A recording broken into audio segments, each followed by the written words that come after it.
সুপ্রিয় দর্শক সবাইকে আসসালামু আলাইকুম।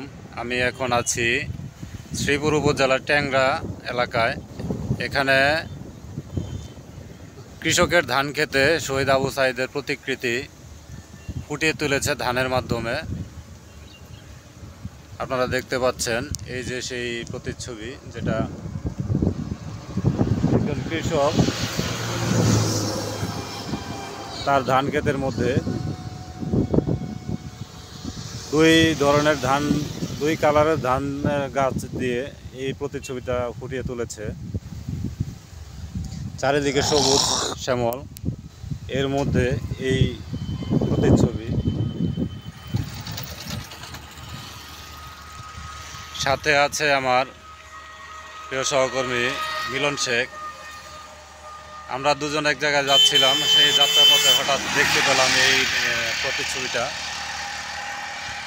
আগেও হয়তোবা দেখেছি সামাজিক যোগাযোগ মাধ্যমে, কিন্তু কখনো আসা হয়নি। আজকে ভাগ্যক্রমে সামনে পড়ে গেল, তাই একটি ভিডিও বানালাম আপনাদের দেখার স্বার্থে বা আপনাদেরকে জানানোর স্বার্থে।